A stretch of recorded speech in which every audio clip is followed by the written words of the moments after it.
Hello BL lovers. स्वागत है आपका ड्रीम लव बीएल मांगा पे। आ गई हूँ द होल यूनिवर्स कदलमे के एक और न्यू एपिसोड के साथ, जिसे देखकर आपको मज़ा ही आ जाएगा। अगर ये स्टोरी आपको पसंद आती है तो मेरे चैनल को लाइक, सब्सक्राइब एंड शेयर कर दीजिए, ताकि मुझे भी पता चले कि आखिर कौन कौन रियल बीएल फैन है। तो एपिसोड की शुरुआत में हमें जियांग को दिखाया जाता है, जो कि रिसर्च इंस्टीट्यूट में आ चुका होता है और आजू बाजू में देखकर मन ही मन में सोचता है कि इधर की सिक्योरिटी भी काफ़ी ज़्यादा ही स्ट्रिक्ट है।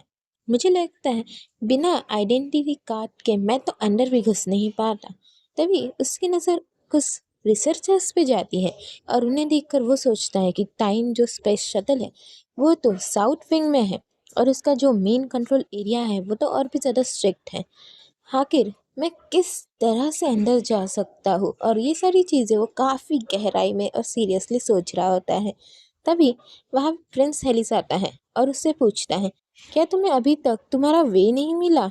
आखिर तुम क्या करना चाहते हो? तब जियांग कहता है कि नहीं, मैं बस क्यूरियस था कि आखिर ये स्पिरिट पावर के हिसाब से। तभी जो हमारा प्रिंस रहता है वो मन ही मन में सोचता है कि इसका कहना बराबर है, इसके पास स्पिरिट पावर नहीं है तो डजेंट मैटर कि ये क्यूरियस होगा। तभी प्रिंस हेलिस उसे ऑफर करता है, क्या मैं तुम्हें ट्यूटर कर दूँ? तब जियांग एक ऑकवर्ड सी हंसी हंसते हुए कहता है कि मेरे पास काफ़ी ज़्यादा वर्क है, इस वजह से मैं तुम्हारी ट्यूटरिंग अफोर्ड नहीं कर सकता। बट तभी जो प्रिंस रहता है वो अपना एक्सेस कार्ड निकाल के वहाँ अंदर का डोर खोलने लगता है। तभी जियांग उसके एक्सेस कार्ड को देखते हुए समझता है कि एक्सेस कार्ड, हाँ।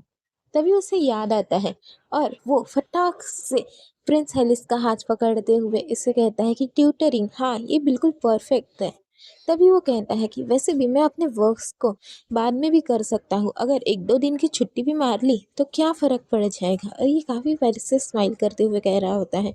बट जो हमारा हेलिस होता है उसे कुछ और ही लगता है और वो काफ़ी प्यार से मुस्कुराते हुए कहता है कि गुड। और दूसरी तरफ हमें अंदर का सीन दिखाया जाता है, जहाँ पे जियांग और प्रिंस हेलिस मिलकर पढ़ रहे होते हैं।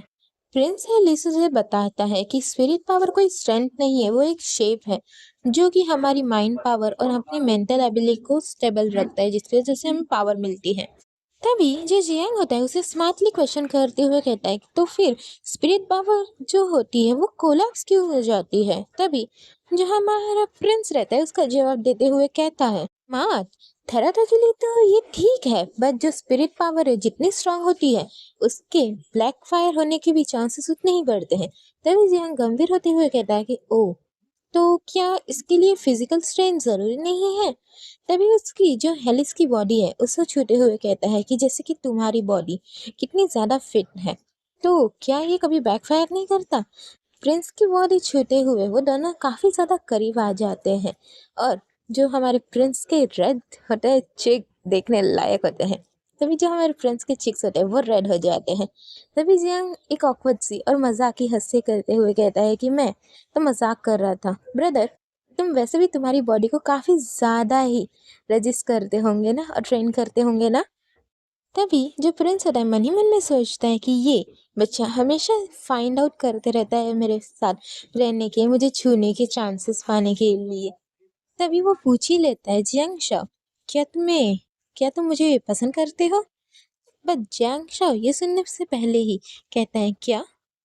तभी वहाँ पर उसी रिसर्च इंस्टीट्यूट का एक और साइंटिस्ट आते हुए कहता है कि योर हाइनेस, पेशेंट काफ़ी ज़्यादा जो उसकी स्पिरिट पावर है उसकी फ्लक्चुएशन हो रही है, तो हमें आपकी हेल्प चाहिए। तब जियांग कहता है कि मैं भी तुम्हारी हेल्प करना चाहता हूँ, और मन ही मन में सोचता है कि इसी बहाने मैं इस रूट का मैप भी बना लूँगा। तो दूसरे सीन में हमें दिखाया जाता है कि वही पेशेंट जिसकी जो फ्लक्चुएशन थी और स्पिरिट पावर थी वो आउट ऑफ कंट्रोल हुई जा रही थी और वो काफ़ी ज़्यादा पेन में था, जिसकी वजह से उसकी जो स्पिरिट पावर थी वो भी बाहर आ रही थी, और इसकी वजह से जियांग था वो काफ़ी ज़्यादा ही घबरा रहा था। बट प्रिंस कहता है कि आखिर यहाँ पे क्या चल रहा है। तभी से उसका असिस्टेंट बताता है कि जो इंटरफेरेंस सिग्नल थे वो अनस्टेबल हो रहे हैं और जो उसकी स्पिरिट पावर है वो भी आउट ऑफ कंट्रोल हो रही है।